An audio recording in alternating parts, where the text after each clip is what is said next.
welcome back to the From My Perspective podcast, where I, Jackson McCarty, tell you all the names you need to know in the college football and NFL landscapes that could be changing the football landscape in the very near future. So, last episode, we talked about the Power 5 coaches as a whole in their specific conference and where they would rank up against one another as far as the pure talent lineup, how much success they've had.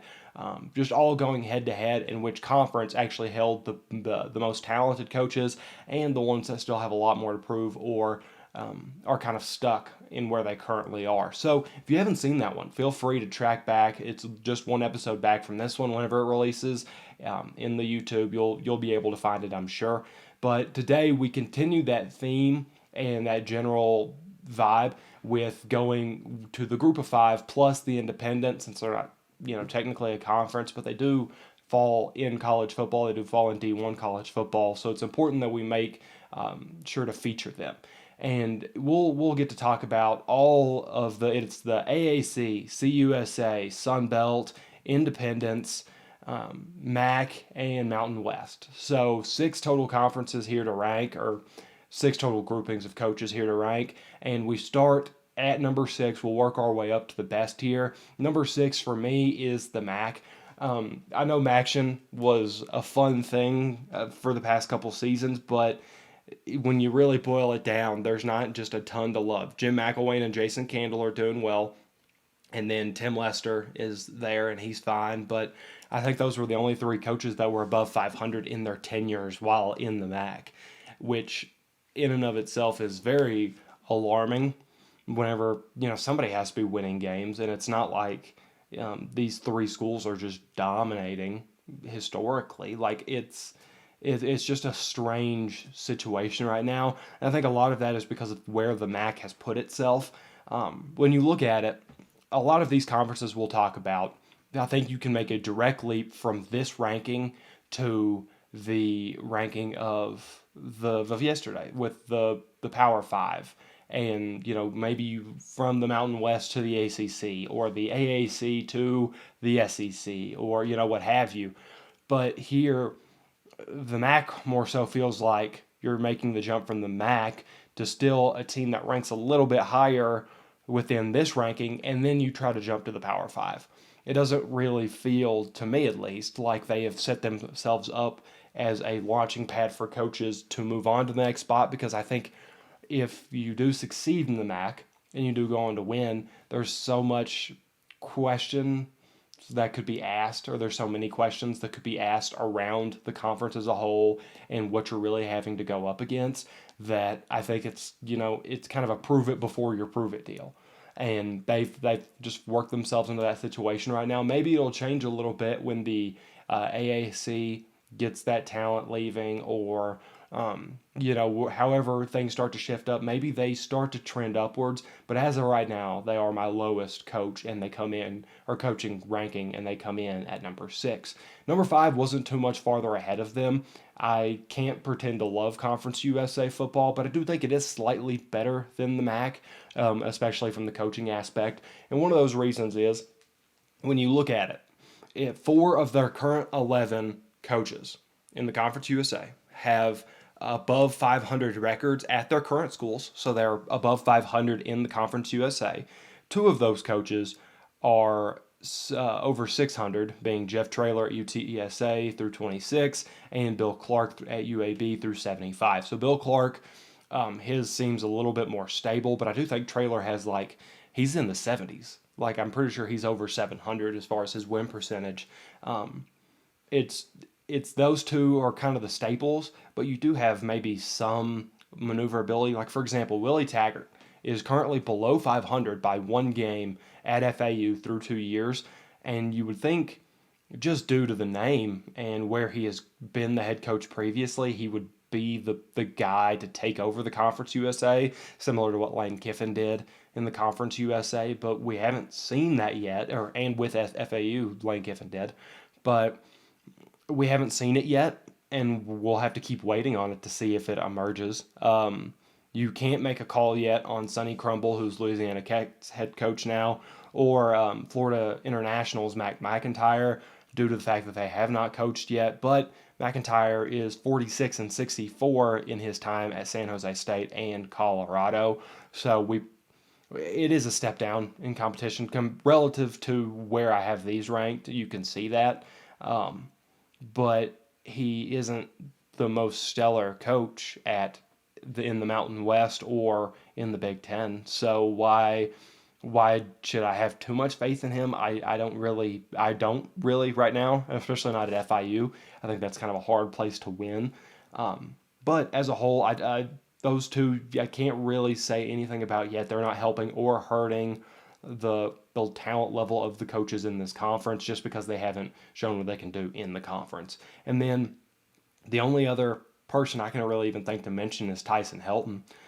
He's interesting, but I'm not just super invested in much anything else outside of that. I'm not, sitting there because whenever I do these lists, I look over all the coaches in their conference and I kind of place together like a mini list of, well, this is who I would have as my number one coach of all of them, and this is who I would have number one here and there and wherever. I outside of Tyson Helton, I was kind of looking at this list. I'm like, it doesn't really do much for me.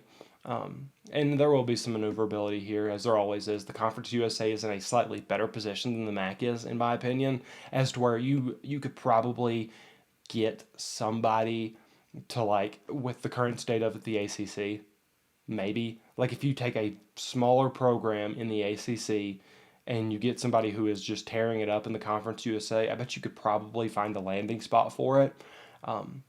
It won't be like the next guy who will have, or the next conference will have up, where they just recently put somebody in the SEC at one of the biggest programs in the country, but you can still get somebody to make that jump. I don't see that being feasible for the MAC right now at all. So Conference USA slightly gets that nudge. Number 4 is the Sun Belt, and like I mentioned, Billy Napier has left Louisiana Lafayette to go and be a Florida Gator, and sheer volume of this conference right now indicates that there's got to be some kind of something that pops, like somebody's going to step through.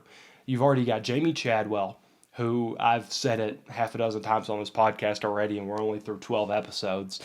Jamie Chadwell is a very good coach. I cannot wait for him to either reload and get Coastal into a new conference or to move on to a bigger school and see what he does there, because he is, quite frankly, he's too good right now and is doing too much to stay where he's at forever. And I respect him for wanting to stay at Coastal and doing his thing, and it means a lot to him. But at some point, it will be time to move him on. Butch Jones should figure it out at Arkansas State. I don't think from what we saw last year that I should even be saying should, because it did not look good. It was not a pretty football program by any stretch of the imagination. And this is kind of like Arkansas State has been a coaching rehab center, if you will, for guys like Gus Malzahn and Brian Harsin now. And Blake Anderson just moved to Utah State. And I know that wasn't really rehabby, but they've moved coaches through Arkansas State to go to bigger programs. Butch Jones just got a 2-win season there. And I get the transfer portal hurt him a lot, because a lot of those kids did decide to go to Utah State or kind of fan out. But if you can't get it under wraps, you're no longer helping the Sun Belt, and you're more likely than not going to be a coordinator of some form in the not too distant future. Sean Clark's done well to carry Eli Drinkwitz's blueprint at App State. Would have been hard to mess that one up this early, but he's still doing a good job right now. You got to wait and see as far as JMU's Kirk Cignetti. He's just now coming from FCS to FBS, and I can't really make a judgment call on him. I do think he's a good coach, but putting him in a D1 conference now, it's a wait-and-see approach, strictly because we haven't seen it. And then also Michael DeSermo, who's taking over for Billy Napier at ULL, is going. I like him from what I've seen of him. I think he'll be interesting, and I think that Louisiana should be able to hold over their talent, at least for a little bit, because there was so much there that I don't. It's kind of like the App State situation. We're not out of the woods yet with Sean Clark and Eli Drinkwitz blueprint that he made. I think that Dissermo will at least have a few years there. And then, of course, Clay Helton, he's got to do something at Georgia State for his sake. It's been a rough ride for him through USC and whatnot. And that's another coach that, like Butch Jones, if he doesn't figure it out, there's a problem. But they look more qualified and they look more talented throughout their career than a lot of these other guys do, which does get them that slight bump. There's nothing super notable or promising beyond that, but there is a lot of people here, and like I said, it has the potential to bump up, just nothing that is immediately calling my name here. At the very peak of it, you have some pretty solid guys, Chadwell. I'm going to give Helton the benefit of the doubt. I'm not going to do that with Butch yet. Sean Clark looks fine. Like, the ceiling is about what you would expect from a group of five conference. The floor is, again, they're pretty in the middle of the pack here as far as all of that goes. And so it's just, you put them in the middle of the pack, as simple as that, right? You've got three teams above them, two below them, or three conferences rather, and you just let it ride out and see if that sheer mass amount of people that they have that could move up, you see if that anchors them down to where they are or if it lets them rise. So we move to number 3 now, the independent, not a technical conference, I know, but from where I'm seeing it, their biggest problem is that they don't have very many teams, and it's, that's not really their fault. And they'll even have a new one leaving. But when you look at it, all of their coaches here are proven winners. At Hugh Freeze, Kalani Sitake, Jeff Monken, and then outside of their conference, Jerry Kill and Jim Mora have been successful. They've got those, and they've got a couple of coaches that aren't proven yet, but they've got some upside. You've got Marcus Freeman. Don Brown hasn't coached a game, but Marcus Freeman is 0-1 right now because he barely lost that bowl game. Their big problem right now is just the fact that 4 of the 7 coaches in the conference are new, and Brian Kelly, who was kind of the front row, I shouldn't say kind of, he was the face of the coaches for the independent. He's gone. He's at LSU now, and so you really run into a lot of issues here, especially if you want to factor in the fact that Hugh Freeze and Kalani Sitake will be leaving. And those are probably my 1A and 1B. Actually, no, I would put Sitake probably above Freeze. But, they're all getting ready to bounce. And that really puts the independent in a rough spot moving forward because you're just going to have that handful of coaches. And it'll be hard to rank them above most of these guys strictly because if you've got 5 coaches kicking around, what good does that do you? So we're not going to spend a whole lot of time on them because it already feels kind of like cheating to me to have the independent in there since they aren't technically a conference and they're not really a group of 5 either. They're somewhere in the middle. But the next conference rather, that we have up is absolutely a group of 5, and they've done really well to shine up their image, I'd say, over the past few years and really emphasize what they bring to the table, and that's the Mountain West. You look at the top 3 right now for me would be Blake Anderson, Jeff Tedford, and you've also got Troy Calhoun. I like those 3. I think Andy Avalos is going to be solid at Boise. First year at Boise, 7-5, whatever. He had a lot of issues to work out. I want to say that their quarterback, Hank Bachmeier, was hurt a fair bit or underperforming. I know he was having some form of struggles one way or the other, and he still got to 7-5. I think you can say Craig Bowl is still largely up in the air, even though he's at 95 games in Wyoming now. It's hard to decipher what they're going to be like moving forward, especially after losing Levi Williams and Isaiah Nayor and all these guys that were so crucial to their success last year.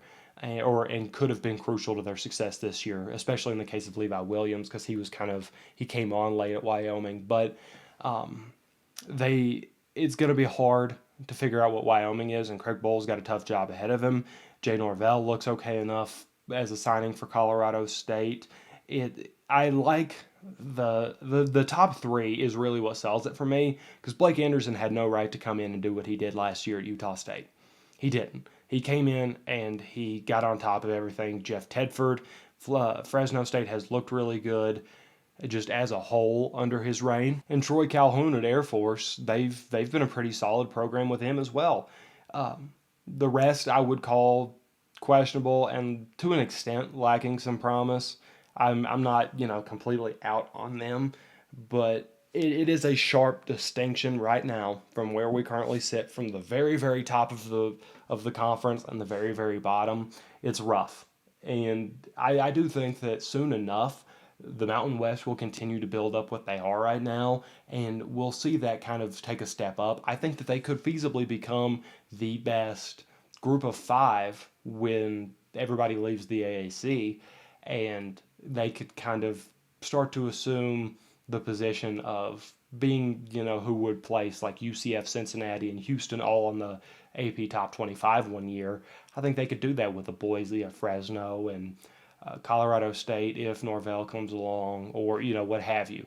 I really do think they could step up. But if I haven't dropped enough hints to this point as to who my number one is, I think it was pretty obvious. I think you might have, if you watched the last episode, I think it was pretty obvious whenever I outright name dropped them to say that the ACC would be ranked lower than them. That is, of course, the AAC.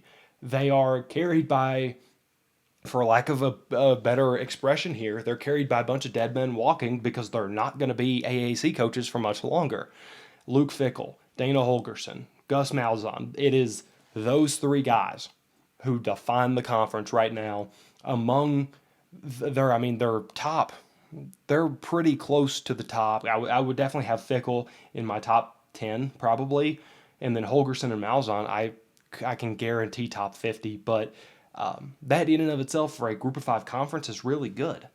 It's really good. And then you've got guys like Rhett Lashley, who in my best coaching picks for this coaching carousel, I outright said I really like Rhett Lashley. So that's somebody I've got an eye on. Stan Drayton for Temple. They're still, as of now, TBD. I do feel really good about Rhett Lashley, but he hasn't coached yet. And then currently 5 of their 11 coaches are above 500.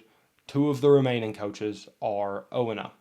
They have not coached a single game. So that puts, as of right now, it would be 5-9 of the coaches that have coached games in the Mountain West or at all. And their above 500 rate is above 500. They have more coaches crossing that mark than they don't, which it speaks a lot about who they are as a conference and how talented it is, because those non-conference games, a lot of times you see the records and stuff get watered down inside these group of five conferences because they're playing these big teams in these big games, and they can't really they get closer to 500 than not, strictly because they're having to play teams above their weight class. The AAC is going outside of their conference and winning games outside of that. And like last year, just for an example, Cincy versus Notre Dame, Cincy won.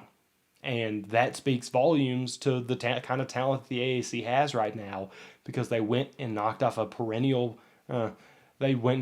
very common playoff team out of the AAC and became a playoff team of their own. But again, as soon as the other foot drops and these guys walk out of the AAC, I think it plummets. I really do, because there's only so much you can do to try to hold it up. And if you lose 3 coaches like Fickell, Holgorsen, and Malzahn, you're in for a rough ride. And I think that most Power 5 conferences, if you lost that lineup, would be in for a rough ride. So let alone the AAC. But is there anything you would change about these rankings? Feel free to let me know in the comments or on my Twitter. Both will be linked down below. But that's the end of episode 12 now for the From My Perspective podcast. And as always, I'll see you next time.